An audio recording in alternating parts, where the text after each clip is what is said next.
Software Shop, la empresa líder en la implementación de herramientas analíticas y software especializado en Latinoamérica, les da la bienvenida a esta presentación. El día de hoy contamos con el acompañamiento de la instructora Sabina Martínez Montoya, psicóloga con experiencia en investigación académica y disciplinar ligada a temáticas de derechos humanos, educación y ciencias de la salud. Ha trabajado en procesos de indagación en campo, así como transcripción, sistematización y análisis de información cualitativa con apoyo de software especializado. Actualmente se desempeña como gerente del portafolio cualitativo en Software Shop y consultora especializada en proyectos cualitativos y mixtos. Vale, muchísimas gracias. Me presento. Buenas tardes a todos, todas. Gracias, Lisa, por la presentación. En chat, Laura Catalina está dejando una consulta que creo que internamente tal vez se le puede dar respuesta para orientarla respecto al alcance del espacio. Por ahora me presento. Mi nombre es Sabina Martínez Montoya. Soy instructora del portafolio cualitativo y actualmente trabajo particularmente apoyando los procesos de formación respecto al software de análisis cualitativo en vivo. Eventualmente y vía chat me pueden hacer llegar sus preguntas en el marco de la capacitación. Recuerden que son 2 sesiones. El día de hoy el alcance particular va a ser la lectura introductoria al software, un Ay, la poco veo. sobre el proceso de importación. Mil disculpas, alguien, bueno, como les venía contando, el día de hoy vamos a tener una lectura introductoria en la cual vamos a hablar un poco del software, el proceso de importación, la estructura y la codificación en términos de cómo estos software nos facilitan el proceso de clasificación de información. Y posteriormente, en la segunda sesión, vamos a estar más orientados a revisar el proceso de análisis de la información, qué tipo de consultas podríamos hacer y qué tipo de salidas de información también podemos obtener. Partiendo de esa línea, les comparto dos cosas antes de iniciar.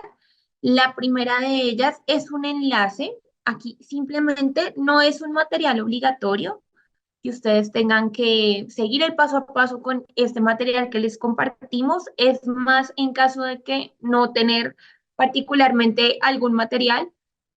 Como en la carpeta es muy amplia y muy diversa, tiene tipología documental bastante variada, pero inicialmente pues también nos vamos a concentrar muchísimo en los documentos tipo texto, pero eventualmente si también quieren formar un proyecto desde cero y quisieran probar con distintas tipologías documentales, pues esta carpeta queda completamente disponible. Lo segundo es respecto a las preguntas y las dudas, por favor, eventualmente en el marco de la presentación yo hago algunas pausas. Pero hay un punto que me gustaría mencionar y es que la idea en el marco de esta presentación, sobre todo por el tema de la grabación, es que ustedes intenten replicar el paso a paso con el objetivo de que en la última sesión ustedes puedan compartirme algunos, digamos, de sus proyectos en el marco de las implementaciones que intentamos hacer. ¿De acuerdo? Para, sobre todo, digamos, en el marco efectivo del proceso que puedan surgir dudas en el marco de la interacción respecto a la interfaz de usuario, respecto a la interacción con el propio software, ¿de acuerdo? Si alguna tiene dificultades, no duden en decirme por chat y al final de la sesión también les dejaré mi correo electrónico junto con el de Vanessa, a quien le pueden también escribir y redirigir las dudas, consultas que tengan, ¿de acuerdo? Ahora, vamos a iniciar con una muy breve presentación. Hablemos un poquito entonces de los softwares de análisis cualitativo, para qué sirven, cuál sería su alcance. Em, en el marco de estos ejercicios también situar un poco el proceso de investigación, cómo se ve impactado por este tipo de softwares. Entonces, lo primero que habría que decir es sobre el alcance.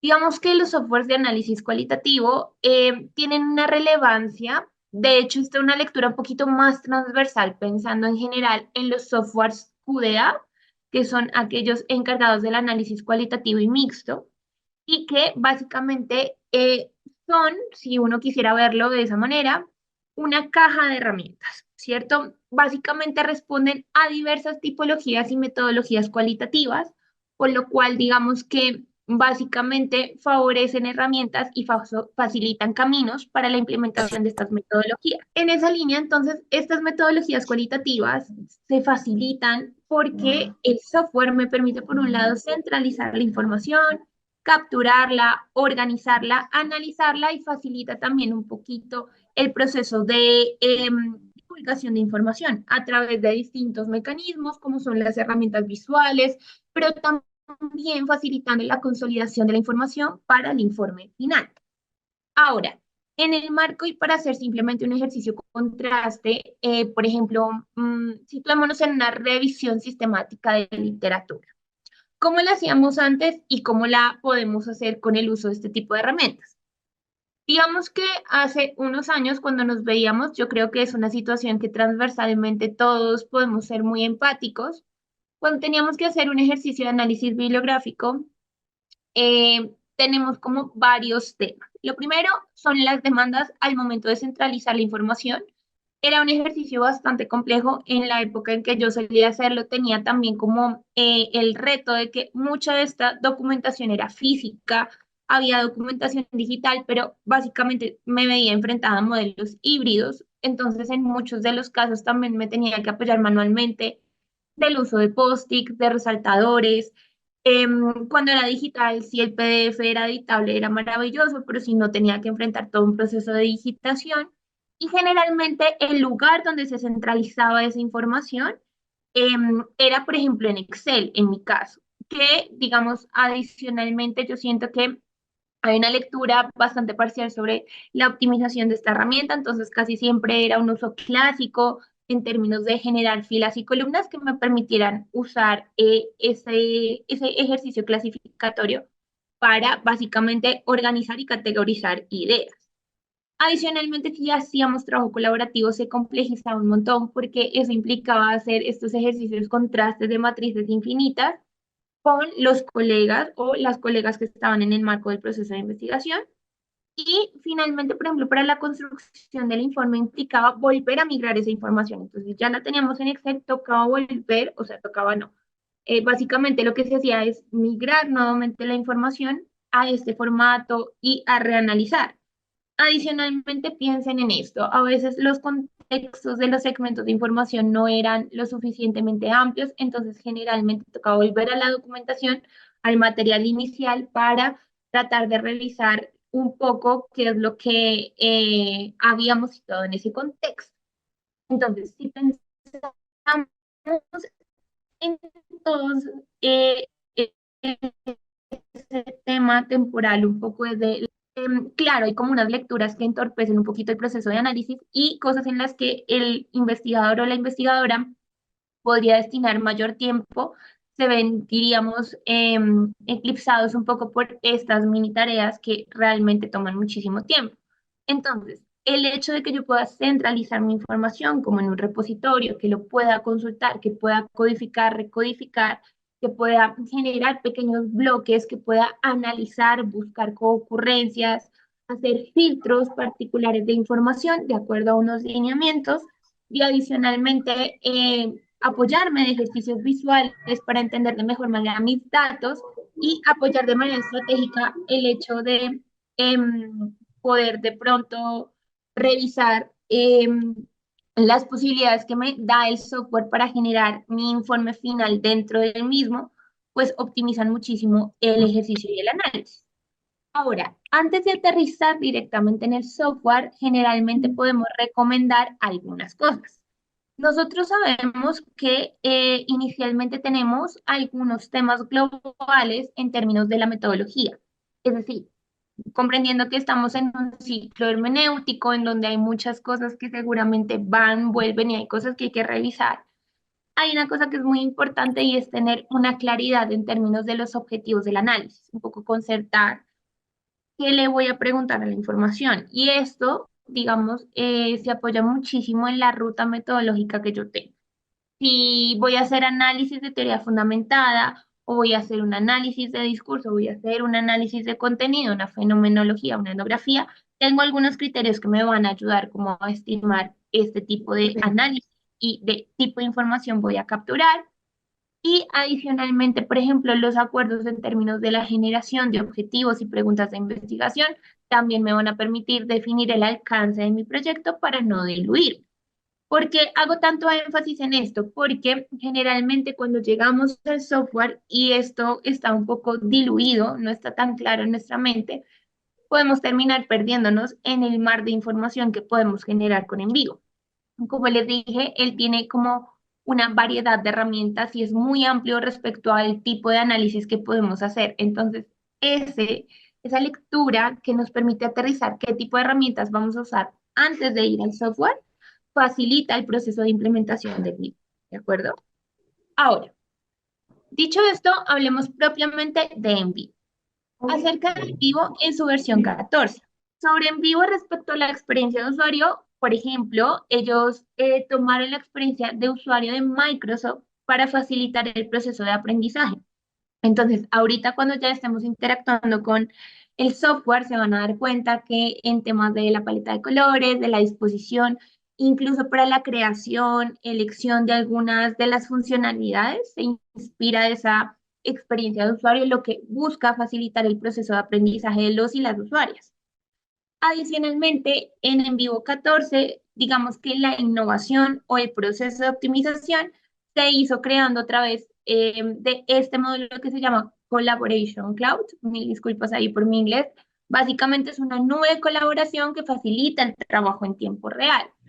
Esta novedad requiere un pago adicional y complementario, por lo cual por defecto en nuestras licencias generalmente no trabajamos con ello. Sin embargo, acá mencionar que el flujo de trabajo colaborativo en vivo lo permite a través de un flujo asincrónico. Entonces, si eventualmente en el marco llegan a tener esa necesidad, pues lo podemos ver en el marco brevemente de la capacitación. Por favor, no dejen de decírmelo por chat, ¿de acuerdo? Ahora, respecto al tema de tipologías de datos que se trabajan con envío, acá tenemos como un espectro muy amplio. Entonces, de trabajar documentos tipo texto, archivos de tipo multimedia, trabajar con bibliografía, pero mucho más referente a los gestores bibliográficos, páginas web y redes sociales. Aquí respecto al tema de redes sociales, simplemente hacerles el comentario de que en el caso de las redes sociales, por algunos temas relacionados con políticas y cambios en la privacidad de seguridad de la información de algunas de estas redes, digamos el ejemplo más puntual sobre esto es X, antes Twitter, ellos, por ejemplo, hicieron un cambio, entonces la captura puede verse mitigada en el marco de estos ejercicios, pero obedece a los cambios de privacidad y seguridad de información de la plataforma. Sin embargo, si alguno de ustedes tiene o está interesado en trabajar con esta tipología documental, internamente también podemos hacer algunas consideraciones para optimizar su flujo de trabajo con este tipo de información. También está el tema de las encuestas, pero acá hay que hacer la claridad que en el caso de las encuestas, el formato ideal son aquellas que cuentan tanto con preguntas cerradas como con preguntas abiertas. Porque en el caso de preguntas cerradas, un software más robusto de análisis cuantitativo podría dar una lectura un poquito más compleja de los datos que analizamos. En este caso, el plus que nos está dando en vivo es poder hacer un análisis entre las categorías, es decir, los códigos, las grandes líneas temáticas y lo que vamos a llamar en vivo atributos, que para nosotros serían como los descriptores sociodemográficos o variables, es decir, algunas características relacionadas con género, con edad, con profesión, ocupación, ese tipo de información. Y finalmente está el tema de las transcripciones, que lo dejo como un módulo aparte porque siempre me es importante mencionar en el marco de estas capacitaciones que en vivo me permite hacer tanto transcripción manual como transcripción automatizada. En el caso de la transcripción manual, básicamente tiene un ambiente, por lo cual si ustedes van a proceder por esta línea de transcripción manual, sepan que se pueden apoyar con en vivo para hacer la transcripción, ¿cierto? Al generar un ambiente que centraliza la información, tanto la reproducción de la información y a través de comandos de teclado facilita todo el proceso de transcripción manual. Y luego está el tema de las transcripciones automatizadas, que básicamente es la integración que en vivo tiene con algunos softwares de transcripción, incluso con un desarrollo propio, que en general, por el caso del desarrollo propio, también requiere un pago adicional, pero pues es un tema que igual les dejo, porque en el marco de algunas investigaciones, a veces uno considera ese tema por la densidad de información.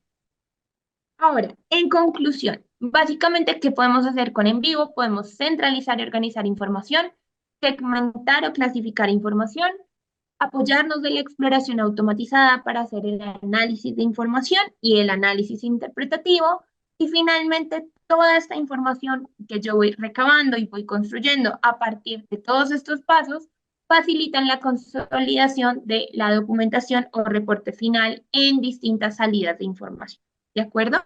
Entonces vamos a ir directamente a la interfaz de en vivo y vamos a hacer una pequeña presentación en términos de las generalidades, pero teniendo en cuenta que estas configuraciones, si bien es como un recorrido inicial, les va a permitir a ustedes gestionar de manera adecuada su información. Bueno, hablemos de la interfaz principal.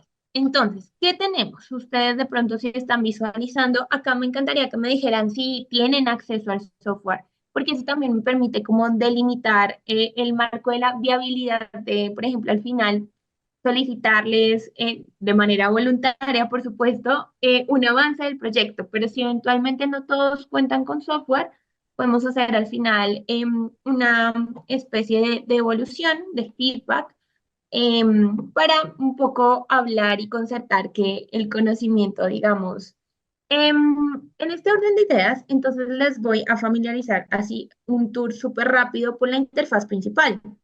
Entonces, ¿qué tenemos? La barra lateral azul, que como ven, digamos, están los colores, hay como un alineamiento o una alineación con la experiencia de usuario. Eh, Me permite ver algunas barras que serían como las barras de acceso rápido. Entonces, desde esta interfaz de la barrita azul, yo voy a poder recuperar la información sobre proyectos recientes. Y ustedes, pues obviamente cuando estén apenas ingresando al software, este listado no va a estar porque, digamos, no hay un backup de proyectos recientes en los que ustedes hayan trabajado, pero es algo que van a poder ver a medida que vayan usando el software. Sin embargo, mi mayor recomendación, y acá voy a empezar con una serie de elementos a los que yo les llamo tips de supervivencia con el software. Una primera recomendación, seguramente muchos y muchas de ustedes lo hacen, pero para mí nunca está de más decirlo, y es la importancia de gestionar la información de manera adecuada. ¿Qué recomiendo yo? Que antes de entrar al software, ustedes hayan creado una carpeta centralizando el material. Y que dentro de esa misma carpeta, deseablemente, guarden la, digamos, la copia del proyecto en la que van a trabajar, ¿de acuerdo? Ahora, aquí adicionalmente puedo abrir otro proyecto. Lo que va a hacer este botón es dirigirme a otra ubicación para poder trabajar e interactuar con el software. Este proyecto en la nube está asociado al complemento que les mencioné en la presentación, entonces generalmente no lo vamos a usar salvo que tengamos este complemento. Y luego está opciones de la aplicación, que aquí sí me voy a detener porque a pesar de ser un tema de configuración, es supremamente relevante. Entonces, lo primero que tienen que ver, solamente me voy a situar en la pestaña general porque están las configuraciones más importantes. Entonces, lo primero es hacer un checklist sobre que la opción de mejora de codificación se encuentre activada. El segundo checklist que vamos a hacer es a nivel de perfil del usuario y lo que vamos a hacer es, por un lado, ingresar nuestro nombre y por otra parte, agregar nuestras iniciales. Esto es súper importante, ya después vamos a ver por qué, pero les adelanto, cual spoiler, que la importancia de esto tiene que ver con la caja de registro que funciona como la caja de un avión que tiene en vivo para recuperar información, para hacer seguimiento de las cosas que vamos haciendo en el marco de nuestro proyecto. Obviamente en el marco de un trabajo colaborativo esto se acentúa muchísimo más, pero incluso en el marco de un trabajo individual es importante tener este registro. Ahora, el último checklist que deberíamos hacer es a nivel de idioma. Esto más asociado, como ven en pantalla, a la interfaz del usuario, es decir, cuando queremos que todas nuestras funcionalidades se vean en idioma español. Entonces, aquí por defecto yo tengo esto y cuando terminen de generar esas configuraciones, simplemente deben dar clic en aplicar y posteriormente en aceptar para que el programa tome como esos cambios. Ahora, respecto a la interfaz, tenemos por un lado la opción de proyecto nuevo y lo que ven en la parte derecha son proyectos de muestra. O sea, cuando uno, por ejemplo, insisto, no tiene ningún proyecto particular o no quieren procesar directamente sus datos en el marco del análisis, sino que quieren, como diríamos en Colombia, menos técnicamente, cacharrear un poco la herramienta, tenemos este tipo de recursos y esto es muy interesante porque facilitamos como el proceso de aprendizaje. El que a mí más me gusta es este porque centraliza distintas tipologías documentales y el hecho de centralizar distintas tipologías documentales me permite explorar como el sinfín de posibilidades que tienen Vivo para trabajar. Entonces es interesante.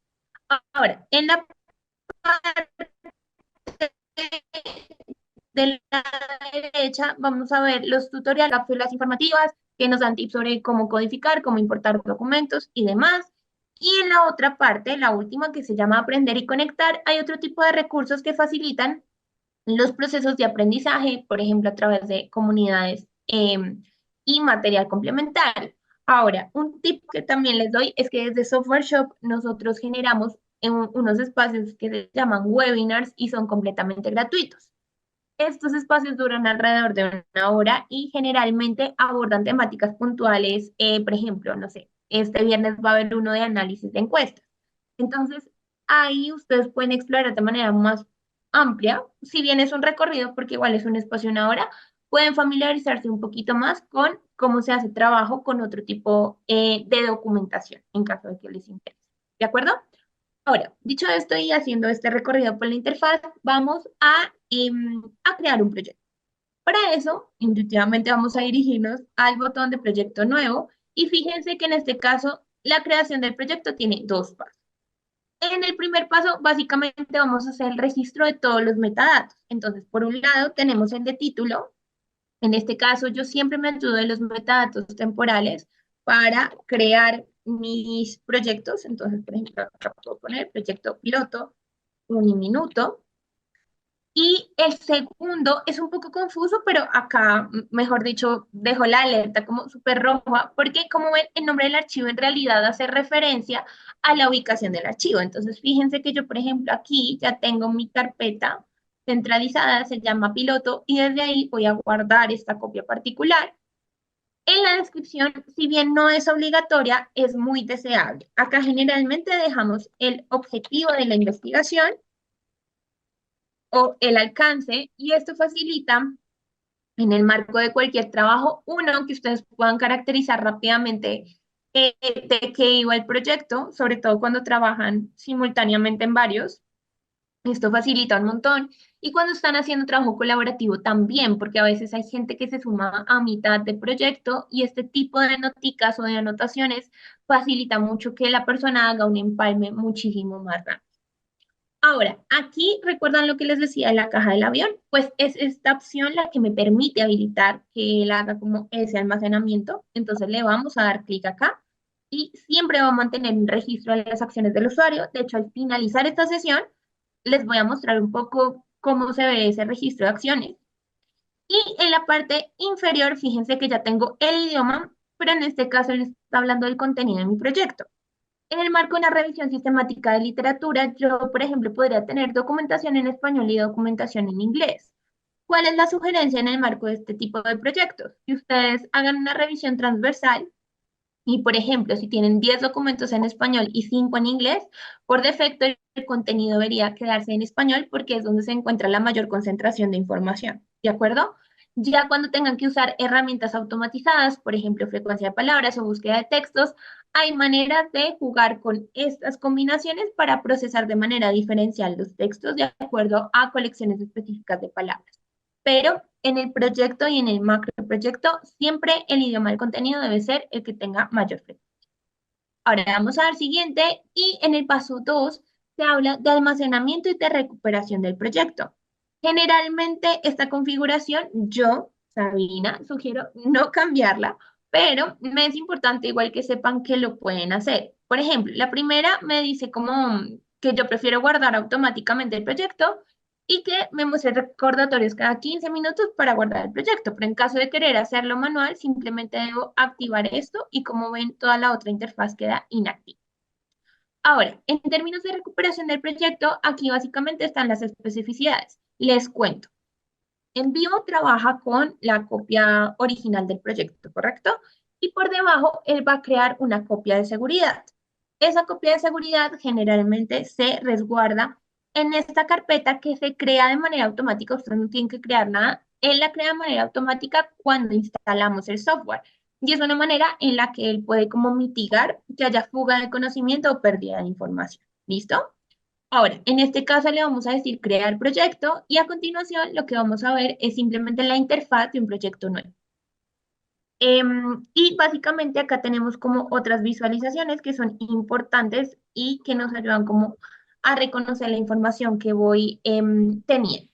Entonces, por un lado, lo podemos como dividir como en tres secciones. Está la barra lateral azul, la barra superior de arriba que generalmente le llamamos menú de navegación y el visualizador, que sería todo ese espacio en blanco. Entonces, lo primero, el menú de navegación. Como ven, básicamente el menú concentra las distintas acciones que yo voy a poder hacer con todos los elementos de mi proyecto. Entonces tengo la sección de importación, que básicamente centraliza las distintas formas en las que puedo incorporar la documentación en el marco de mi proyecto. Luego tengo la parte de creación, que tiene que ver más con creación de elementos del proyecto sustantivas, como los códigos, las relaciones. Desde acá también podríamos crear documentos, pero ojo, esto no es lo mismo que la importación, es crear como un documento texto dentro de mi proyecto, eso también lo pueden hacer. Y luego están estas de acá, que son opciones especializadas para organizar mi información. También tenemos la parte de exploración, que básicamente se divide como en tres secciones desde mi lectura. La primera, que son estas cuatro opciones, básicamente son cuatro herramientas que me permiten automatizar el análisis de información. Luego tengo las consultas, en donde tengo esta grande que se llama consulta a la matriz de codificación, pero en realidad está dentro de este margen, que son las que me permiten analizar la información. Y luego están mis opciones gráficas y analíticas que están concentradas en estas cinco opciones que vemos hacia el costado de la derecha.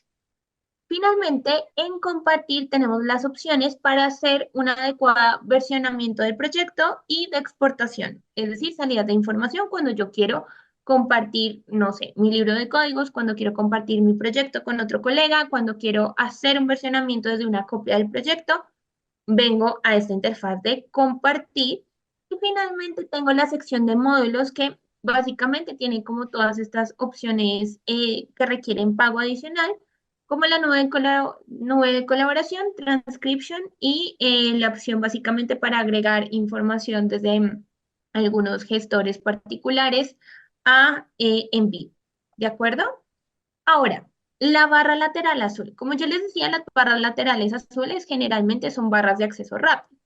Básicamente aquí voy a mitigar esto para que lo podamos ver bien. Tengo tres grandes secciones que se llaman importar, organizar y explorar. En importar generalmente voy a encontrar centralizada la información de mis datos, es decir, podríamos pensarlo como una especie de repositorio. Ahí es donde van a recibir todos los archivos, todas las entrevistas, grupos focales, bibliografía. Esa es la sección. Luego está organizar, en donde generalmente yo voy a tener las categorías de información, voy a tener particularmente algunas otras herramientas que apoyan a la codificación, esto particularmente notas, eso lo veremos también en el marco de esta sesión, que son las memos, las anotaciones y demás. Y en la última parte, que se llama explorar, tengo básicamente un repositorio, pero más asociado a las consultas y análisis que voy creando en el marco de mi proyecto de investigación. Entonces es el lugar donde generalmente en vivo resguarda esa información. También tengo el tema de un repositorio de visualizaciones, pero ojo, ya después veremos esto con mayor profundidad. Esto solamente referente a las estructuras de mapas. Cualquier otra visualización, debo exportarla como salida intermedia si quiero conservarla. Y luego está el tema de los reportes, en donde tengo algunas salidas automatizadas de información. ¿Vale? Eso en términos de la interfaz ya del proyecto. Ahora, dicho esto, con esto concluiríamos como la parte de la interfaz, entonces vamos a ir a la segunda parte que está relacionada con los procesos de importación.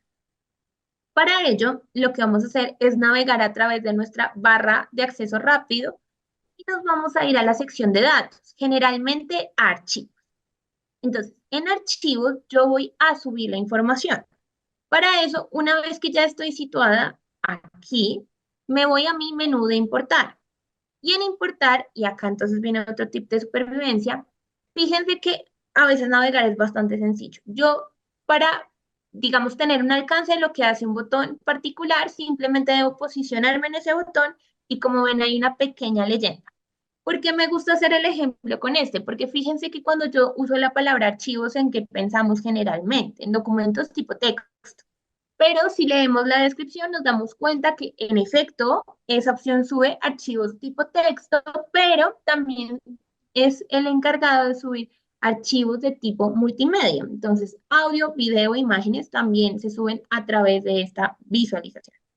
Entonces, yo acá me voy a dirigir a archivo, voy a ir a mi sección de piloto, en este caso a mi sección de entrevistas.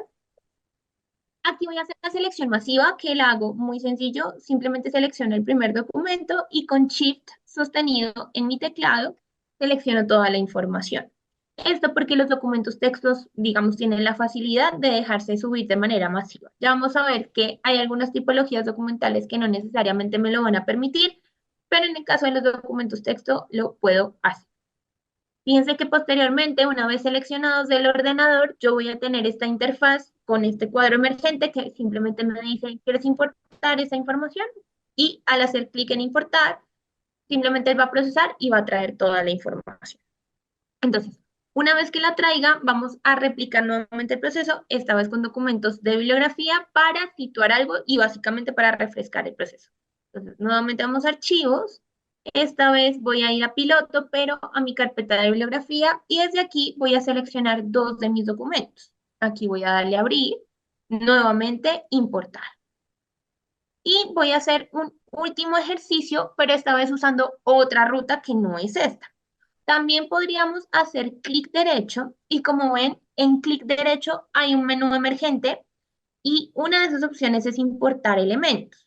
Entonces, esto exactamente me reenvía al ordenador. Aquí en este caso sí voy a subir un archivo multimedia. Fíjense que aquí voy a hacer la selección de uno y ya les voy a mostrar por qué. Acá cuando yo hago importar, en principio, creo que acá tengo un problema con esa fuente de medios. Voy a subir este de Piedad Bonita. En principio, lo que va a pasar es que vamos a tener un cuadro adicional emergente. ¿Por qué? Porque cuando él genera como el cargue de estos archivos multimedia, él genera como una, por debajo, una clasificación de metadatos. Entonces, fíjense que a diferencia de los documentos texto, yo acá tengo esta visualización. Entonces, estos archivos multimediales, salvo las imágenes, pero lo que son audios y videos, se dejan subir uno por uno, ¿de acuerdo? Debido a esta interfaz que vemos en pantalla. Entonces, fíjense que acá yo ya tengo varias tipologías documentales. Vamos a revisar un poquito más esta línea. Aquí un tip súper chiquito y es que ustedes ven que esta barra se deja plegar y desplegar para optimizar el espacio de trabajo. ¿Cómo la pliego? Simplemente haciendo clic en el pico invertido y para plegarla o para desplegarla nuevamente, simplemente clic en el icono de envío. Y de esa manera pueden jugar con esa visualización.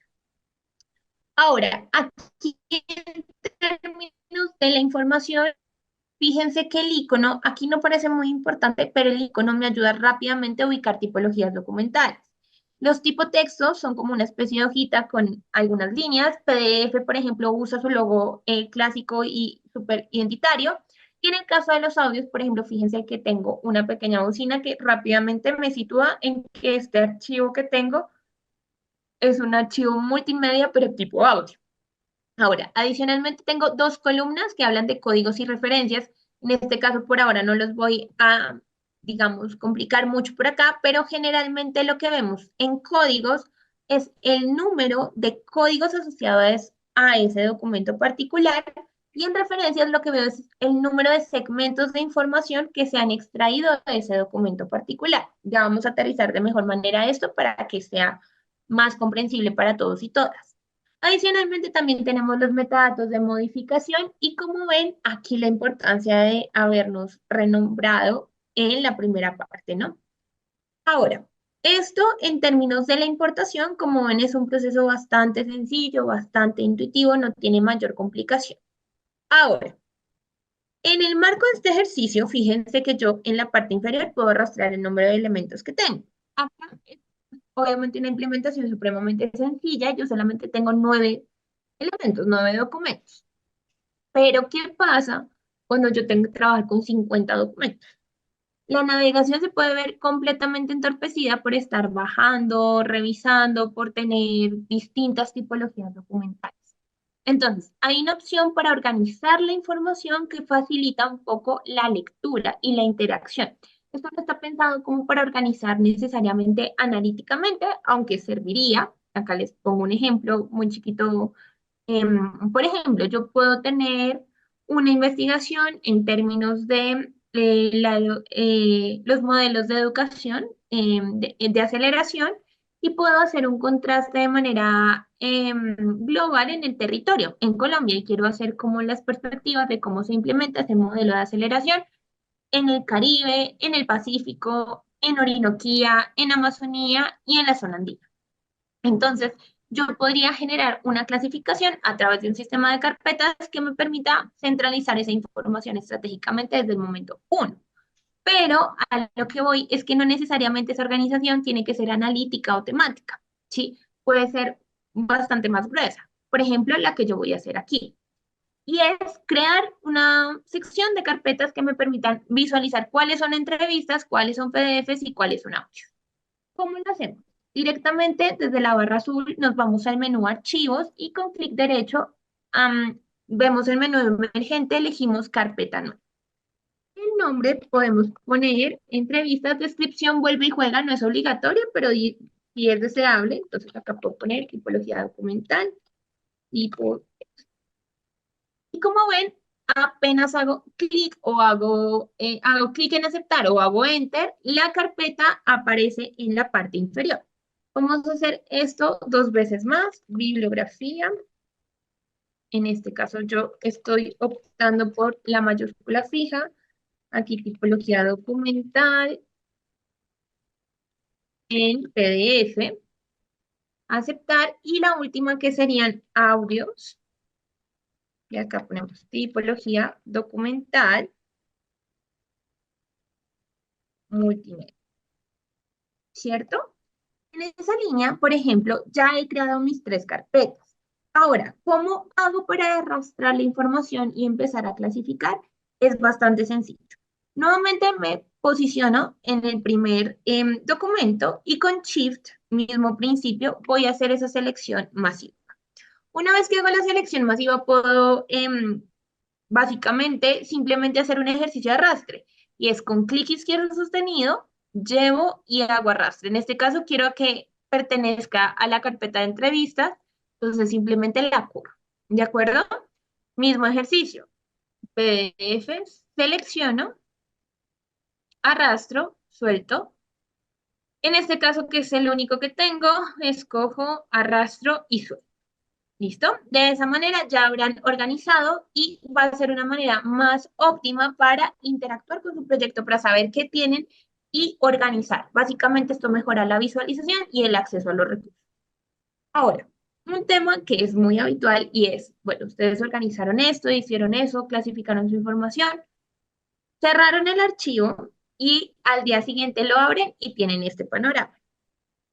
Vienen acá archivos. Y resulta que en archivos no hay nada. Y generalmente entramos en pánico porque decimos, no, perdimos el trabajo, ¿qué pasó con lo que hice ayer?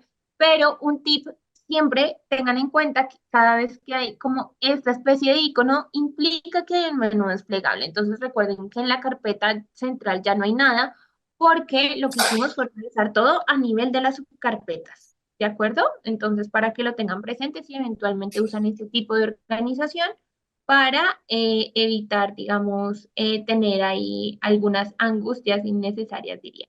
¿De acuerdo? Hasta aquí el tema de importación. ¿Tienen alguna consulta, alguna duda? ¿O todo claro, todo bonito? Muy claro hasta el momento. Listo, perfecto. Gracias, Sebastián. Listo. Ahora, dicho esto, ya habiendo organizado la información, vamos a ir entonces a la tercera parte ya del proceso del día de hoy, que es el tema de la categorización o de la codificación. Entonces, digamos que en el marco de lo metodológico podríamos acá tener una disertación muy grande sobre cómo codificar. Mi idea, digamos, y por el marco de tiempo, porque el taller está más orientado al proceso de implementación y que ustedes sepan cómo pueden hacer algunas cosas con el software, se va a delimitar un poquito, ¿no? Entonces, en el marco grande, yo les mencionaba al inicio que en vivo trabaja con una gran variedad de metodologías cualitativas. Entonces, habrán algunos modelos que nos permiten tener como una orientación un poquito más deductiva, otros que nos van a permitir tener una lectura un poquito más inductiva, e incluso, digamos, estos modelos mixtos en donde yo tengo unas categorías predefinidas, pero posteriormente lo que hago es, a través de codificación abierta, nutrir un poquito esa línea. Entonces, yo lo que voy a hacer en el marco de este proceso de codificación es mostrarles los caminos alternativos que tenemos tanto desde los modelos deductivos como del modelo inductivo, ¿de acuerdo? Y obviamente pues las hibridaciones que generan los modelos mixtos, que es generalmente donde pues muchas de las investigaciones están situadas. Ahora, dicho eso, vamos a ir a la sección de códigos. Para eso me voy a ir a mi barra lateral azul a la sección de códigos. Y desde aquí vamos a crear inicialmente algunos códigos. Particularmente en la tipología documental, eso es algo que obvié, les pido mil excusas, no les había dicho, las temáticas transversales del material que les pasé es sobre violencia intrafamiliar. Entonces, inicialmente yo podría pensar que mi constructo principal es ese y puedo crear un código contenedor. ¿Qué significa un código contenedor? Un código que básicamente temáticamente va a tener esa gran línea transversal del tema y en donde yo voy a ir como clasificando mi información. Entonces, para eso voy a crear un nuevo código a partir de esta interfaz. Fíjense que estoy ahí en la visualización. Lo que hago es clic derecho, nuevo código. Como ven en pantalla, la ventana emergente nuevamente tiene como algunos metadatos, por ejemplo, el nombre. Esto sí es una costumbre bien particular mía y es que me gusta ponerlos en mayúscula fija porque me permite rápidamente distinguir las subcategorías de las categorías principales, pero ustedes podrían hacerlo a través de una organización alfanumérica, tipo oración, con minúsculas, no hay como mayor inconveniente. Ahora, a nivel de la descripción, y acá sí voy a tener una lectura particular, y es, si bien esta es optativa como las demás, esta sí me parece clave hacer el registro. Inicialmente puede ser un concepto extraído de la teoría mediante el cual ustedes generen como este módulo de descripción y decir, bueno, violencia intrafamiliar, tal autor refiere que es esto y básicamente en esa línea teórica es que yo voy a empezar a generar el registro de la información. Pero eventualmente si ustedes están como en otra línea metodológica que no les permite, digamos, extraer temas de la teoría, sí por lo menos poner el objetivo del alcance de la información que ustedes van a recolectar bajo ese código. Eso les ayuda muchísimo porque después no tenemos como códigos tan gruesos y tan variados. Un ejemplo muy chiquito de eso sería como en el marco de una investigación a mí me interesa el acceso a los cuidados paliativos. Pero, ¿qué pasa si en vez de acceso a cuidados paliativos pongo acceso a salud? La lectura es distinta. No digo que la lectura de acceso a salud no sea interesante o no sea oportuna para mí, pero digamos que el volumen de información que voy a traer respecto a los problemas del acceso a la salud, a el acceso a los cuidados paliativos, es distinta. Entonces, estoy acotando de manera diferente lo que quiero traer en ese código, la información que va a alojarse en ese. Entonces, generalmente lo que les digo, ponemos una descripción teórica y en caso de no tener descripción teórica, podemos poner el alcance o básicamente algunos lineamientos sobre la información que vamos a recolectar. Ahora, inicialmente mi sugerencia es tener códigos bastante corticos para evitar usar el apodo. Acá yo hubiera podido poner violencia intrafamiliar en las zonas rurales en Colombia. ¿Cierto? Pero es demasiado largo desde mi perspectiva. Entonces, yo prefiero poner acotaciones para no tener que registrar metadatos adicionales. Entonces, pues eso sería mi sugerencia, pero en caso en que ustedes necesiten ser muy descriptivos, pues acá pueden poner el título largo y aquí, por ejemplo, en el caso donde yo hubiera puesto violencia intrafamiliar en contextos rurales en Colombia, el apodo podría ser violencia intrafamiliar. De esa manera, para el software es más fácil rastrearlo, ¿no? Adicionalmente también está la opción de agregar codificación de descendientes. Por ahora mi sugerencia es no la activen, salvo que quieran hacerlo intencionalmente. Ya hablamos de qué función o qué optimización tengo cuando elijo esa función, pero por defecto cuando lo estén creando, mi sugerencia es no lo pongan. Y color, acá ustedes podrían opcionalmente agregar un color. La verdad, yo en esto soy un poquito más... em, me gusta más la opción automatizada, entonces generalmente no le pongo color a mis códigos, salvo a los que voy a descartar, ya después hablaremos de eso. En este caso simplemente voy a dar a aceptar y como ven ya he creado mi primer código en el marco de mi carpeta de códigos. Entonces, ahora, en esta línea ya tengo entonces el gran código que es violencia intrafamiliar. Pero como les decía, violencia intrafamiliar va a tener unas subcategorías particulares. En mi caso, tres que son actores estratégicos. Aquí entonces vamos a replicar y verlo rápidamente. Actores estratégicos. Aquí recuerden poner la opción, aquí voy a poner no aplica simplemente para adelantar un poquito más el proceso, pero ya con las consideraciones previas, ya saben. Entonces, actores estratégicos. Acá tengo otra que se va a llamar factores asociados. Y una última que se va a llamar tipos, en mi caso. Pero vuelve y juega. Acá hemos creado todos los códigos desde la interfaz principal, pero pareciera que estuvieran en el mismo nivel jerárquico. Aquí una cosita que omití decirles, pero que es importante, es que desde esta interfaz de códigos, las relaciones que podemos estructurar entre nuestras clasificaciones siempre van a ser jerárquicas. ¿Sí? Acá no hay unas lecturas de asociaciones o que me permitan complejizar necesariamente la lectura de cómo interactúan mis códigos incluso fuera de sus sistemas jerárquicos. Para eso, en vivo tiene como otra sección que la veremos la próxima sesión. En esta, digamos, no voy a entrar en esos detalles, pero, digamos, es importante igual tener como esta estructura que me permite un poco organizar como por grupos las estructuras de mi información. Ahora, lo que les digo, aquí, por ejemplo, estos tres hacen parte de violencia intrafamiliar. ¿Cómo hago para cambiarles ese nivel jerárquico? Entonces, es bastante sencillo. Desde aquí, nuevamente hacemos la selección con Shift y bajo el mismo principio de arrastre que vimos en la parte de documentos y organización, hacemos exactamente lo mismo. Fíjense que acá yo ya elegí, voy a mi gran código que es violencia intrafamiliar y fíjense que desaparece la interfaz principal y aparece de manera complementaria un pequeño más acompañando violencia intrafamiliar, que si lo activo, lo despliego, voy a encontrar jerarquizadas mis tres categorías, ¿de acuerdo? Entonces, ahí rápidamente vimos cómo crear un código nuevo y cómo organizar mi sistema de código. Dicho eso, entonces, esta sería como la primera línea para hacerlo. Ahora, hay una segunda línea. Esto ya más anclado a gustos, particularidades y demás. Yo debo confesarles que esta segunda línea que vamos a ver a mí me parece muy interesante porque a mí me gusta idear desde lo visual. Yo soy muy visual. Entonces, a veces el tema de ponerme a pensar los códigos y sus relaciones me es más fácil a través de algunas estructuras de mapas. En esta línea nos vamos a ir entonces al menú Explorar y en Explorar vamos a ir a la sección de mapas.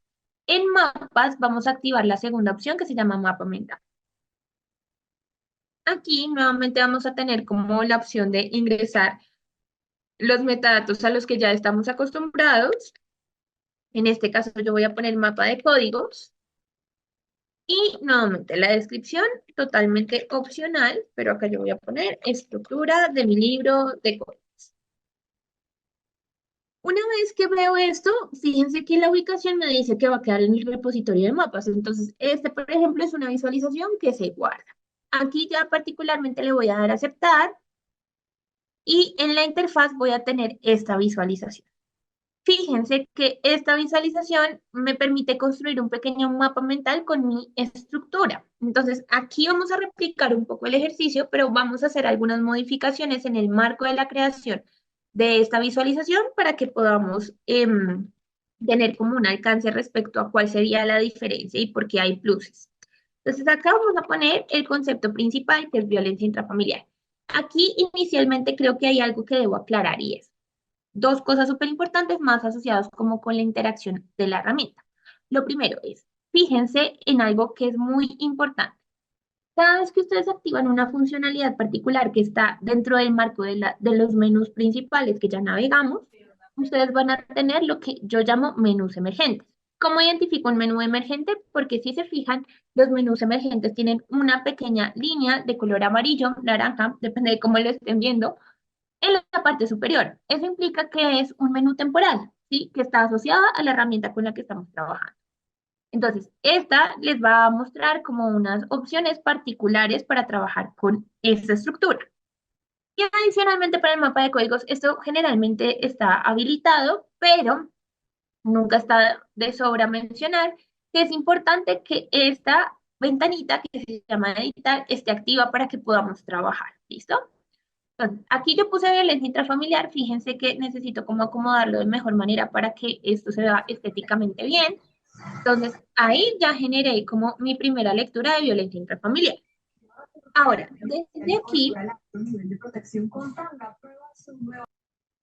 desde aquí yo puedo entonces generar la lectura para empezar a estructurar mi libro de códigos. Como ven en la parte superior, tengo básicamente tres líneas: idea relacionada, idea descendiente e idea flotante. Visualmente la idea relacionada y la idea descendiente se van a ver exactamente iguales, pero cuando estemos ya haciendo procesos, digamos, de análisis de información, esto tiene como un sentido diferencial. Como yo estoy muy anclada en el tema de las ideas descendientes por la estructura jerárquica que vamos a usar en código, solamente voy a usar idea descendiente e idea flotante. ¿De acuerdo? Y es importante para generar una idea descendiente estar situados. Fíjense que si yo no estoy posicionada aquí en mi constructo principal, esto no está activo. Entonces necesito posicionarme, decirle, creo que quiero que me generes una idea descendiente acá. Entonces vamos a poner actores estratégicos, como lo teníamos en el otro. Acá vuelvo a violencia intrafamiliar y le digo, genérame otra idea descendiente, en este caso tipos, y nuevamente vuelvo.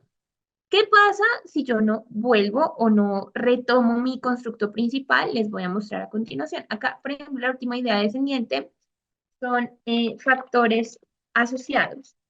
Y vamos a suponer que violencia intrafamiliar tiene un cuarto que se llama escenario, ¿cierto? Pero como yo no me volví a situar en violencia intrafamiliar y generé esto, pues él se va a quedar en el último elemento que creó y va a generar esa idea descendiente a partir de eso. Entonces, para que no haga eso, siempre sitúense en el lugar respectivo. Un tip de supervivencia súper chévere es que control Z funciona muy bien. Fíjense que acá yo pongo control Z y nada pasa. Ahora, ya tengo acá mis cuatro estructuras. Voy a agregar el tema de escenario simplemente para que ahorita podamos ver el contraste con la otra estructura. Y desde acá voy a generar, entonces, para el caso de tipos, particularmente ideas descendientes. Entonces, tipo puede ser violencia física, puede ser violencia económica, puede ser violencia psicológica. Me voy a ir inicialmente con eso. En términos de actores, creo que los más recurrentes son la figura del padre y la figura de la madre. Y en factores asociados voy a poner consumo de espacio, que son algunas predeterminadas que yo creo que pueden aparecer en el marco de las entrevistas que tengo que procesar, ¿cierto? Entonces, fíjense que en este caso yo ya terminé mi estructura y acá tengo varias líneas de cómo lo puedo graficar. Inicialmente esta es un poquito más orgánica, como que se organiza como quiera, pero yo podría venir acá a hacer una lectura un poquito más jerárquica. Y pues esta que particularmente para mí es mi visualización preferida y que me permite como revisar esta información. Ahora, claro, el tema de lo visual es muy chévere porque además acá ya tendrían un producto que pueden usar en el marco de la elaboración final de su informe para socializar un poco cómo se hizo la estructura de la categoría de los libros de códigos, ¿cierto? Pero no es lo único. Mapa mental tiene la posibilidad de sincronizar esta estructura que tenemos acá para que yo la vea reflejada aquí, directamente desde acá. Y es con un paso muy chiquito. Fíjense que en la parte superior de mapa mental tengo una opción que se llama crear como códigos o casos. Entonces lo tengo acá para que vean cómo se incorpora y que no es que lo esté sobreescribiendo, está generando una estructura nueva. Yo acá le voy a decir que quiero que lo incluya en códigos directamente. Y fíjense cómo aquí en la parte inferior apareció otro. Y en este caso, este sí tiene la información que yo agregué desde esta línea en el marco de mi visual. ¿De acuerdo? Entonces, estas dos son grandes formas de crear como modelos, desde un modelo deductivo, mis categorías a priori de la información. ¿Listo? En esa línea, fíjense que aquí yo puedo cerrar esto con total tranquilidad y si eventualmente llegara a volver a tener la necesidad de consultar este mapa, simplemente me voy a mi barra lateral azul y recuerden que va a quedar en el repositorio de mapas, mapa de códigos, y desde acá yo lo puedo volver e incluso puedo agregar cosas. Acá lo único es lo que les decía, fíjense que está en editar y generalmente si vuelven y le dicen crear como códigos o casos, él va a volver a generar otra estructura. ¿Listo? Eso en términos de los modelos un poquito más deductivos de la creación de codificación. Ahora, vamos a revisar aquellos que se crean directamente desde el documento y cómo podemos trabajar con ellos. Entonces, inicialmente vamos a ir a la parte superior y esta vez vamos a irnos a nuestra sección de datos, archivos. Y yo particularmente voy a abrir una entrevista. ¿Cómo abrimos las entrevistas? Es bastante sencillo, basta con hacer doble clic sobre el recurso para que se visualice en el marco de mi interfaz de trabajo. Entonces, ¿qué necesito yo cuando ya voy a hacer codificaciones? La codificación es de tipo abierto. Entonces, por un lado, el documento, que ya sabemos cómo accedemos a él. Por otro lado, nuestro listado de códigos. Entonces, ahí nos vamos a esta interfaz. Fíjense que yo acá ya tengo mi estructura. Aquí voy a hacer un breve elipsis simplemente para decirles, porque me voy a quedar con una de las estructuras, no me voy a quedar con ambas. Pues fíjense que aquí yo, por ejemplo, voy a eliminar esta no la quiero. Entonces voy a hacer clic derecho y le voy a pedir que elimine esa estructura de código. Entonces él me va a decir, ¿está seguro de que desea eliminar el elemento seleccionado? Le voy a decir que sí. Y fíjense que aquí ya tengo una sola estructura. Entonces, esa es una manera de eliminar códigos. Ahorita posteriormente vamos a hacer algunas consideraciones sobre eliminar estructuras de códigos desde el sistema o bueno, la visualización principal, pero por ejemplo en este caso aplicaba muy bien porque iba a tener una duplicidad ahí de información que no me interesaba. Entonces, ya tenemos la visualización de los códigos. Acá pueden jalar esto para tener como una mejor lectura. Y fíjense, otra cosita que les voy a enseñar acá rápidamente, que en este caso quedó violencia intrafamiliar, pero como tenía dos, aquí él pone como un numerito. Pero yo, por ejemplo, no quiero ese dos ahí, quiero que me lo deje violencia intrafamiliar nomás. Entonces, es muy sencillo activar el espacio de edición. Vamos a hacer clic sobre él y luego vamos a hacer otro clic, pero no seguido porque lo abrimos, solo clics separados. Y en este caso habilitamos la edición, ajustamos y con eso ya estaríamos súper bien. Ahora, adicionalmente a nuestra visualización de códigos y nuestro visualizador de documento, hay un tercer elemento que es súper clave que se llaman bandas de codificación y están en el menú de navegación del visor del documento y tienen este aspecto. Desde acá le vamos a decir que nos permita ver la codificación. Ustedes pueden elegir acá si quieren ver toda la codificación reciente. Yo particularmente prefiero elegir esta última opción porque básicamente me permite hacer el seguimiento y el contraste entre lo que voy codificando, lo que voy clasificando y lo que voy viendo, ¿no? Como para hacer el doble chequeo de que esa información fue correctamente clasificada. Entonces, fíjense que en la parte derecha ya tengo el tema de mi codificación. Por ahora pues está completamente vacía. Y desde acá yo puedo hacer un pequeño ajuste para optimizar como el espacio. Acá voy a correr un poquito esto para tener y poder visualizar de manera correcta mi documento. Aquí, por ejemplo, en mi caso ya estaría súper bien y ya desde aquí puedo empezar con el proceso y con el trabajo. Entonces, vamos a hacer una selección inicial en donde vamos a leer un poco la información. Entonces, la primera pregunta es, ¿qué recuerda usted de la época de su niñez?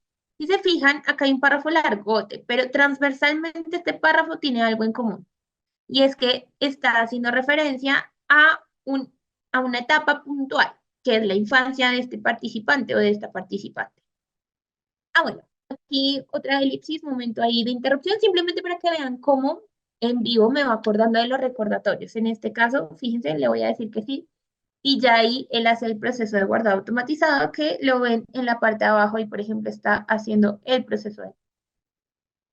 Ahora, en el marco de lo que les decía, fíjense que yo he seleccionado el primer paso para la codificación, digamos, abierta, es seleccionar el fragmento que quiero. Yo en este caso transversalmente quiero ese porque es algo que me está situando relatos o narrativas de la infancia de esta participante.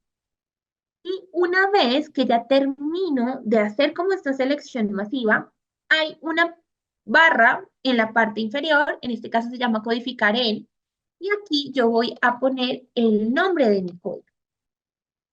Una vez que lo pongan, solamente tienen que dar Enter y entonces fíjense qué pasa. Pasaron varias cosas. Lo primero, aparece la banda de codificación en el costado derecho que me permite hacer el chequeo de, listo, esta información la codifique correctamente, pero adicionalmente la codificación incluye en mi sistema de códigos en el costado izquierdo el código de infancia. ¿Qué diferencia grande hay respecto a los deductivos, a los que hice del modelo al modelo deductivo? El conteo, mientras que aquí yo tengo la referencia porque claramente él ya tiene información, es decir, referencia es un segmento de información, entonces el conteo lo va a cambiar acá y en archivo me va a decir el número de documentos en los cuales voy a ir asociando este documento, es decir, si yo acá abriera entrevista 1 del actor 2 y hiciera este mismo ejercicio de clasificación, entonces ya aquí aparecerían dos archivos y dos referencias, ¿de acuerdo? Entonces, esa es como la primera forma. Y es importante advertir de la codificación abierta que él nunca va a jerarquizar el código, o sea, siempre lo va a crear a nivel principal. Mi pregunta acá es, ¿violencia intrafamiliar debería estar en el mismo nivel de infancia? Dependiendo de mi estructura, pero en el marco de mi ejercicio, no. Entonces yo acá voy a generar un nuevo código que se llama etapa de desarrollo. Y dentro de etapa de desarrollo, quiero que vaya a infancia. Entonces, lo que voy a hacer, acuérdense, ejercicio arrastre, clic izquierdo sostenido, etapa de desarrollo, y ya jerarquicé. Les recomiendo, salvo que la metodología se los impida, que ustedes vayan organizando de manera sistemática y regular sus códigos. Es muy importante porque después clasificar una sábana de códigos les va a tomar muchísimo más tiempo. ¿De acuerdo? Entonces es como una buena práctica, en tanto la metodología lo permita, que ustedes vayan haciendo como estos ejercicios de clasificación. Ahora, dicho esto, vamos a generar aquí otra codificación, esta vez con un segmento más pequeño. Vamos a tomar este primer párrafo. Entonces dice, fue un ambiente bastante difícil, un ambiente donde tengo un papá que toma bastante, que golpea muchísimo a mi mamá, que la golpea y la deja en el piso hasta que le revienta la boca, la nariz. Yo me acuerdo que era muy pequeña y como era la mayor de los tres hermanos, le tenía muchísimo miedo a mi papá.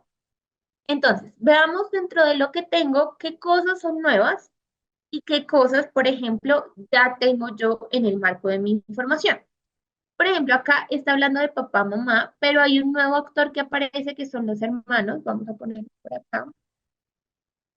Para replicar un poco el ejercicio que hicimos ahorita con infancia. Entonces, tengo mi segmento, ya lo elegí.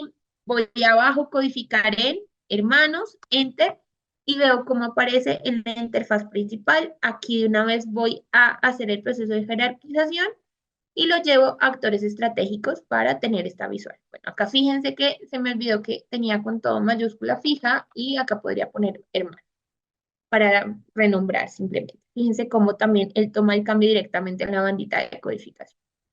¿Qué más tengo? Tengo violencia física, que creo que esa sí está.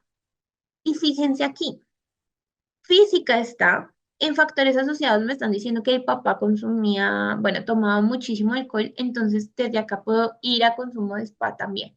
Pero ¿cómo hago esta clasificación si son códigos que ya están directamente en el sistema? Entonces, simplemente tengo que, bajo el mismo principio de arrastre, hacer esa clasificación.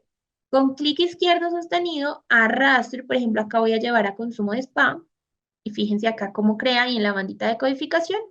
Acá la otra es violencia física. Y la otra información que aparece referente a la madre y al padre. ¿Correcto? Entonces, esas son las dos formas, tanto si yo necesito codificación emergente y no tengo el código, entonces ese sería el paso a través de la barra que está en la parte inferior y también es, digamos, la línea cuando yo ya quiero codificar, pero el código ya existe en mi libro y yo lo único que hago es hacer el proceso de arrastre. ¿Mm? Ahora, aquí para complementar, otra línea que no es el arrastre, pero que también les permite hacer eso, es simplemente escribiendo el nombre del código aquí. Fíjense que él lo que hace es, en cuanto yo pongo una letra, sugerir algunos términos, algunos conceptos que ya están dentro de mi libro de códigos. Entonces, por ejemplo, si acá yo iba a poner, acá creo que oprimí algo que no, pero fíjense, por ejemplo, madre, aquí rápidamente tengo que ubicarla. Entonces, una vez que ustedes se posicionen en esa, simplemente le dan enter para que él asuma que está ese segmento de información agregado.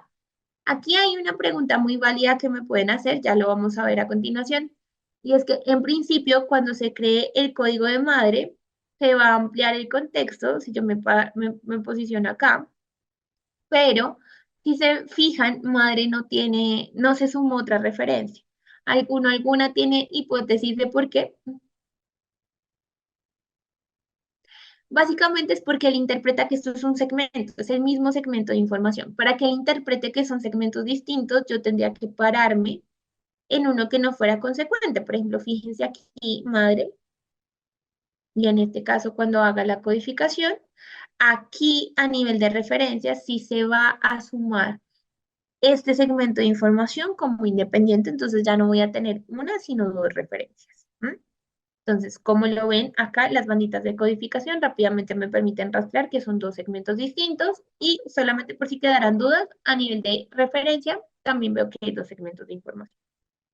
Eso en términos de la codificación. Ahora, varias cosas. Lo primero, ¿qué puedo hacer yo si una vez que ya hice mi ejercicio de codificación sistemático y rigurosamente, quiero ver, por ejemplo, el resumen de los segmentos de información que hay en una categoría? Simplemente deben dirigirse al código particular que desean. En este caso, yo, por ejemplo, voy a elegir madre y con doble clic van a activar la visualización de los segmentos de información.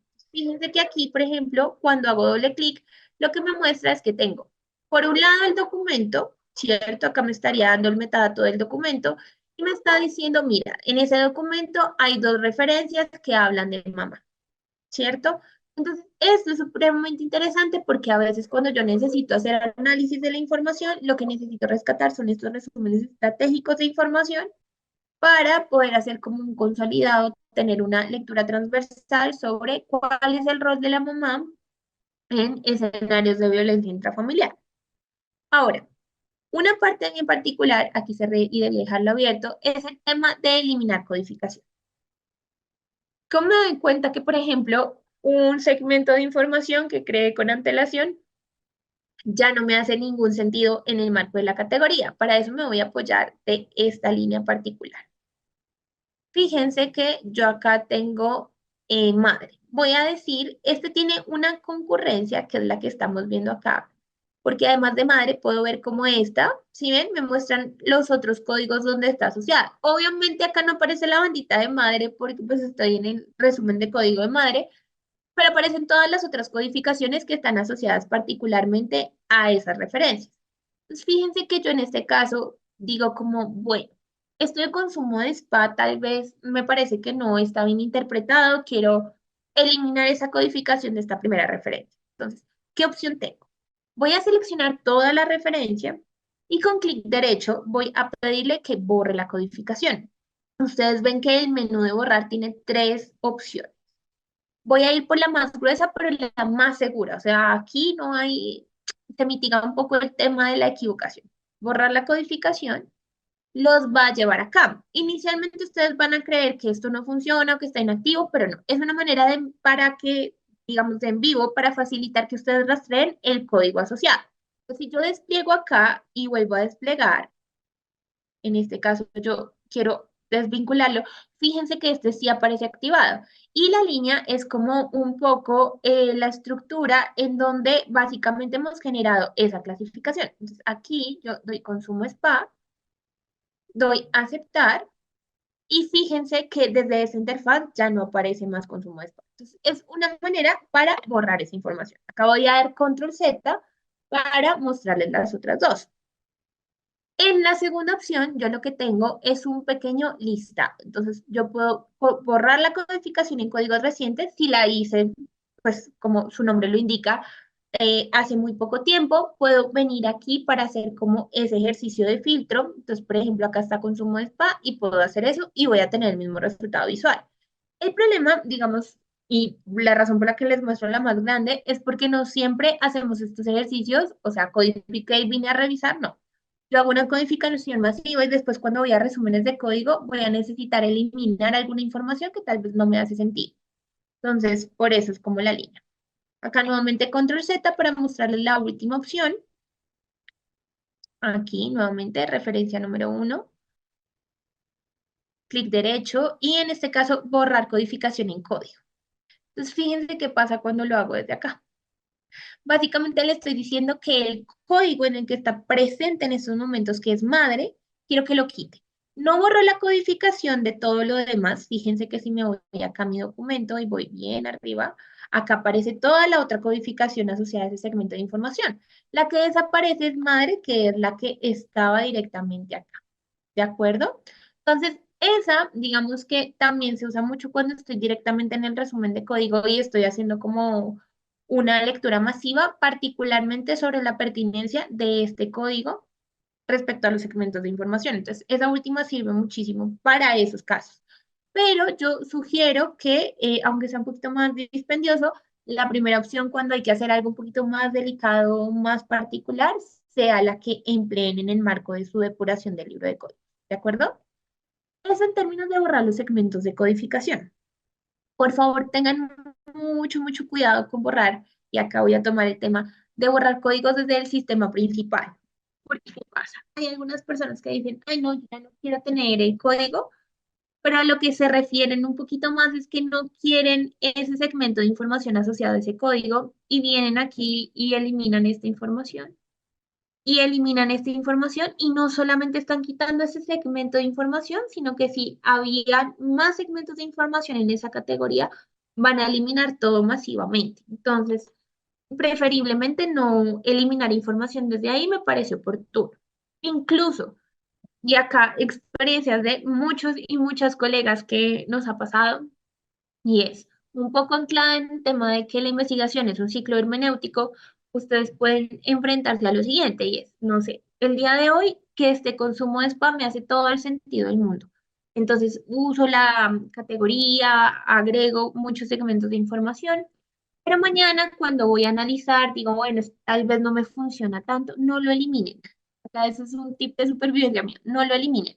Pónganle un color, yo por ejemplo hago mucho eso, que es agregar y agrego un color, en este caso por ejemplo rojo, en el que sé que ese código está ahí como, no sé qué tanto me va a funcionar, pero lo dejo, porque eventualmente el día de mañana puedo conectar o puede haber una nueva intersección, una nueva relación entre mis códigos y que esto que yo había trabajado con antelación lo pueda usar, en efecto. Entonces, si lo eliminé, van a tener que reprocesar información. Entonces, mi sugerencia, nunca eliminen nada del sistema de códigos principales, siempre apóyense de eso o gestionen una carpeta en donde puedan poner como códigos vacíos o códigos no sustantivos, pero déjenlos, incluso porque en el marco de un principio de gestión del conocimiento, lo que no les sirve para esta investigación tal vez les dé pistas para otros. Entonces, es un poquito más asociado como a esta. Ahora, algunas otras cositas adicionales que me gustaría mencionarles respecto a esta información es, por un lado, el tema de los códigos en términos de la estructura. Fíjense que en vivo, en principio, es como muy eficiente con algunas cosas. Lo primero es si yo, por ejemplo, voy a replegar esto para mencionarlo. Fíjense, yo no sé, estaba codificando y fui, hice una pausa activa, me tomé un café y vine aquí y volví a codificar.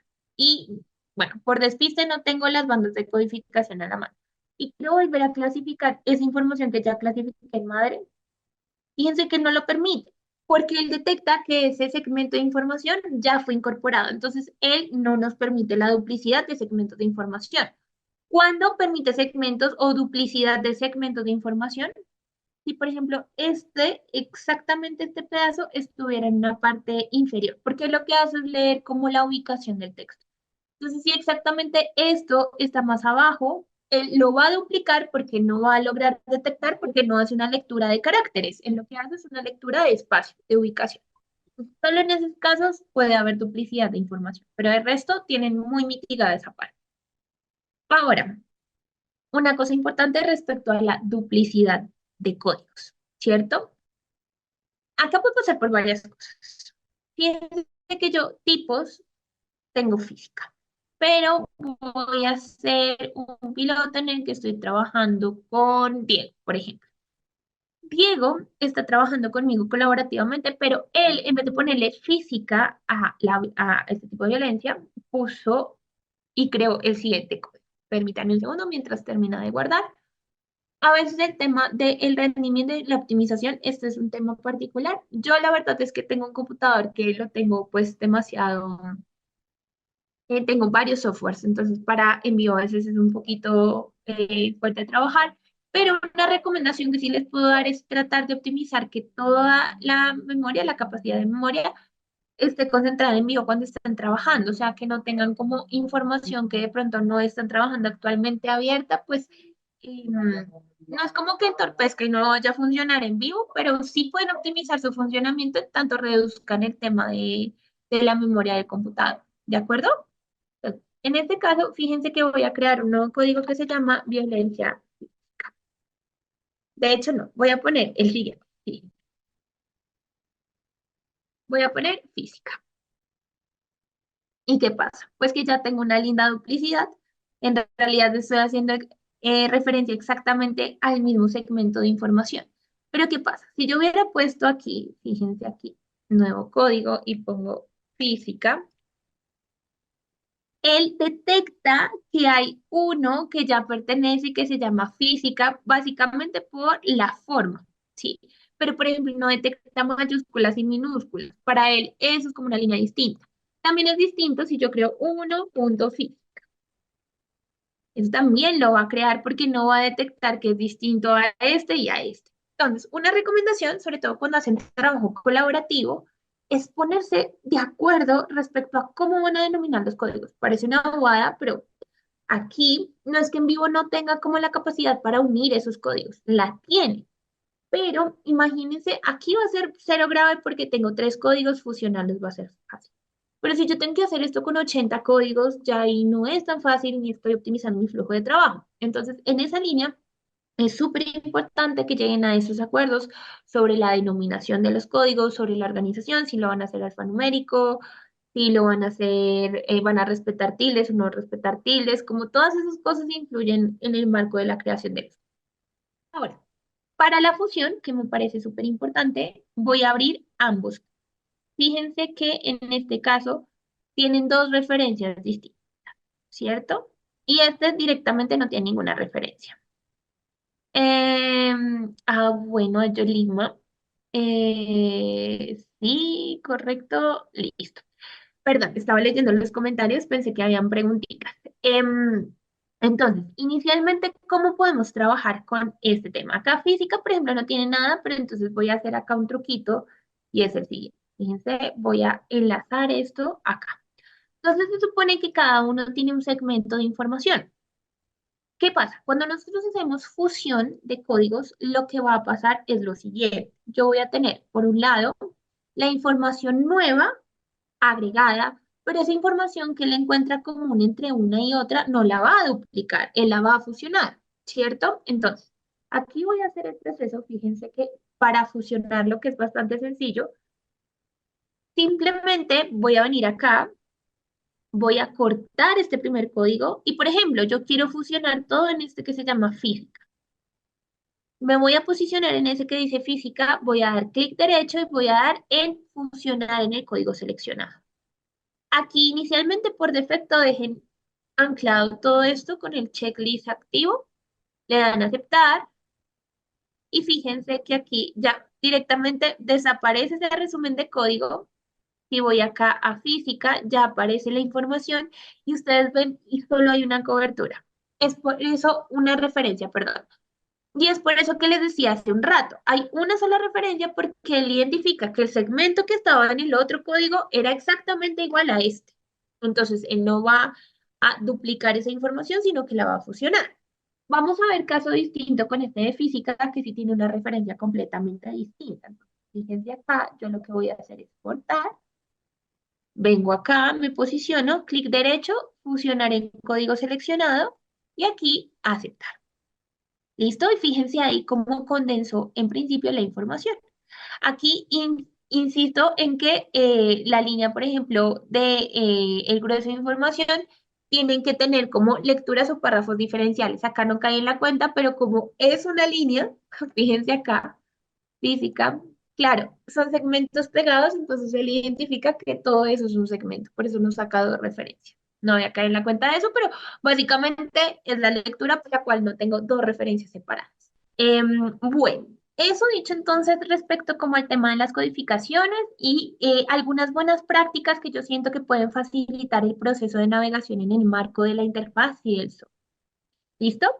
En los últimos minutos voy a hablarles de dos cositas complementarias, muy chiquitas pero muy importantes, sobre todo porque para las personas que de pronto sí tengan el software, sí puedan trabajar con él y estén haciendo como sus primeros pinitos, puedan avanzar como en el proceso de codificación para la próxima sesión poder empezar a decir, bueno, o sea, la pregunta que nos orienta a la próxima sesión un poco es, listo, ya hice un ejercicio súper bueno de codificación, ahora, ¿qué hago?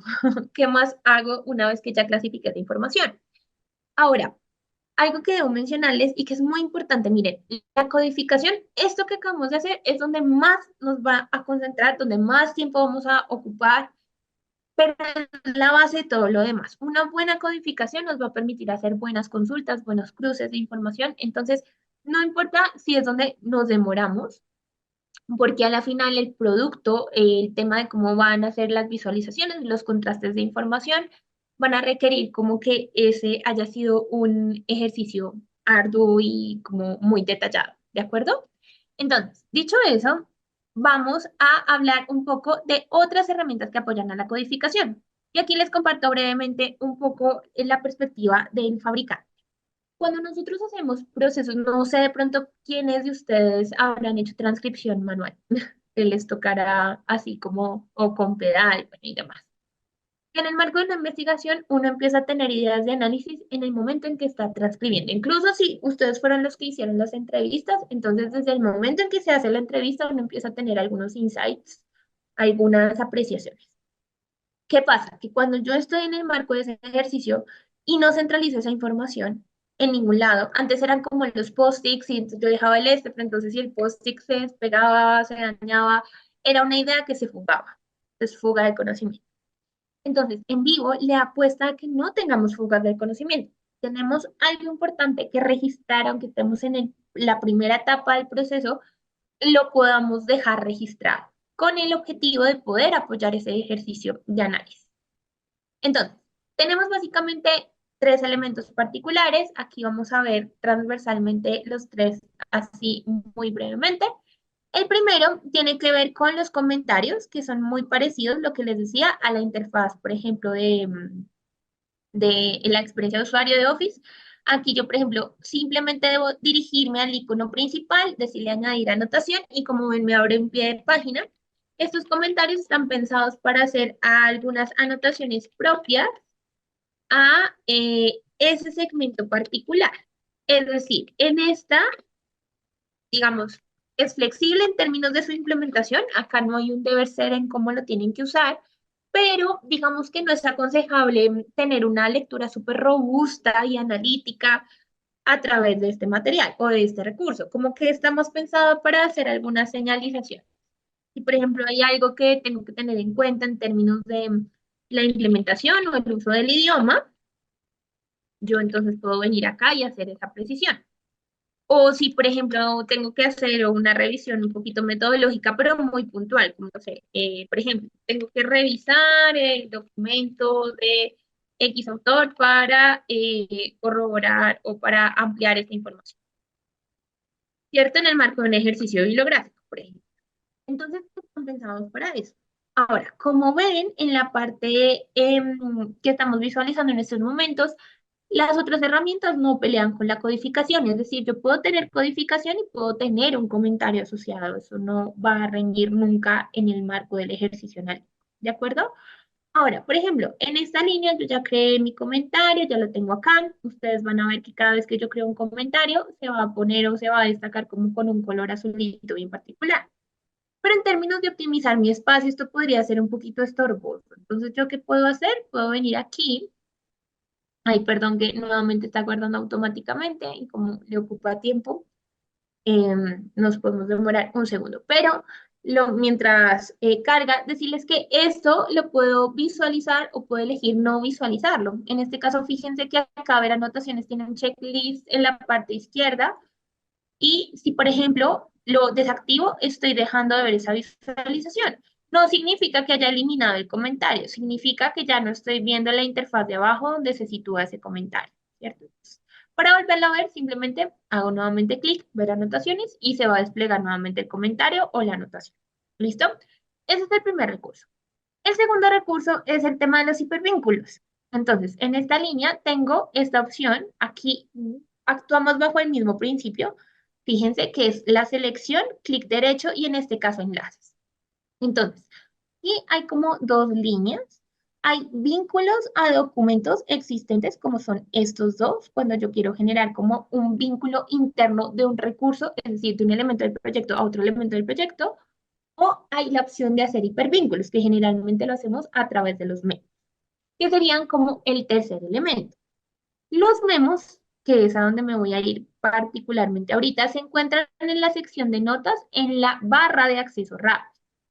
Aquí yo tengo un menú diferencial de memos y los memos, a diferencia un poquito de los comentarios, sí están pensados para hacer documentos de texto en donde ustedes pueden volcar desde sus reflexiones metodológicas, sus reflexiones teóricas, pueden generar puentes incluso entre la teoría y la práctica, la recolección de información. Entonces está como súper, eh, es un recurso interesante. Incluso algunas personas aprovechan el memo para hacer el informe final dentro del software, pero pues son distintas implementaciones, ya ahí dependerá también de las necesidades y de los gustos particulares de cada usuario. Aquí voy a poner anotaciones sobre memos metodológicos y fíjense que una vez que lo creo, como básicamente funciona toda la interfaz, recuerden clic derecho para acceder a un nuevo elemento. Aquí yo, por ejemplo, nuevamente podría apoyarme en los metadatos para generar como mis anotaciones. 03, 11. Acá entonces puedo poner primera anotación. Entonces, fíjense lo importante que va a ser el tema de los vínculos y cómo explotar el máximo potencial de en vivo cuando usamos estos dos recursos. Fíjense que acá yo voy a poner una reflexión metodológica que tiene que ver con la saturación de información de una categoría. Yo puedo, después de hacer un análisis de la primera entrevista, decir cómo, bueno, no sería saturación de información, sino un poco una categoría principal que yo esperaba que estuviera en esa entrevista y no está. Entonces, yo puedo dejar esa anotación. En la entrevista número 1, en el marco del análisis, observo que no hay información sobre el código relacionado con violencia sexual, por ejemplo. Yo puedo dejar la recomendación como de, metodológicamente hablando, de revisar si realmente el instrumento está indagando de manera adecuada por este fenómeno. Deberíamos revisar el instrumento en términos de la validación de la recolección. Ahora, yo podría dejar esta anotación así, tal cual. Eventualmente alguien me va a entender, probablemente. Ustedes piensen que yo ya tengo 80 entrevistas. Entonces, venir aquí, devolverme, revisar en archivos donde están las entrevistas, buscar la entrevista 80. Versus hacer lo siguiente que les voy a mostrar ahora. Voy a seleccionar entrevista número 1, voy a hacer clic derecho, voy a dar enlaces, voy a decirle vínculo ver también. Y en este caso, mm, perdónenme un segundito, que acá tengo un temilla. Aquí, vamos a irlo desde acá, vamos a agregar vínculos, ver también, esto me pareció un poquito raro, en principio el menú emergente debería permitirlo, pero para mayor facilidad también lo pueden hacer desde acá. Subrayan, nos vamos al icono superior que parece un clip, clic derecho, agregar vínculos, ver también y vamos a tener esta interfaz. Fíjense que la primera parte está bloqueada, no hay como cosas que podamos cambiar, pero aquí sí podemos modificar si es un elemento existente o es un elemento nuevo. En mi caso, yo quiero que me remita a la entrevista número 1, entonces es un elemento existente, desde acá voy a darle seleccionar, voy a buscar archivos, entrevistas y voy a dejar el recurso asociado de manera directa para que cuando las personas o incluso yo misma tenga que revisar, pueda encontrar la información centralizada. Esto mismo lo voy a hacer con el código de, no sé, violencia sexual, pero fíjense que aquí sí voy a usar una lectura distinta. Y desde acá sí voy a crear un elemento nuevo. En este caso es en principio, un nuevo código que no existe, que se va a llamar violencia sexual, porque ahí no tengo nada, ¿cierto? Entonces, fíjense cómo esto me permite navegar de manera más sencilla por los elementos de mi entrevista, perdón, de mi proyecto. Si yo puedo centralizar acá cuáles son los elementos claves para hablar, por ejemplo, de una narrativa particular, remitiéndome a estos lineamientos. E incluso el último que no alcanzamos a revisar, que es el tema de los hipervínculos externos, fíjense que aquí yo puedo querer remitir en un enlace a un hipervínculo. Este hipervínculo nuevo generalmente está asociado a un vínculo página web, ¿cierto? E incluso un archivo existente, es decir, desde acá, no sé, yo voy a consolidar que necesito mirar particularmente dentro de mi bibliografía este documento particular. Entonces pueden agregarlo ya sea porque esté dentro de su ordenador o directamente desde un vínculo de la página web. Entonces acá también podrían generar esta lectura, mil disculpas, aquí simplemente para que vean que también se puede enlazar con página web. Y desde acá, entonces, he generado tanto vínculos internos como vínculos externos que van a facilitar, digamos, la centralización de información o de algunos documentos claves que estén orientados a fortalecer el proceso de análisis de información.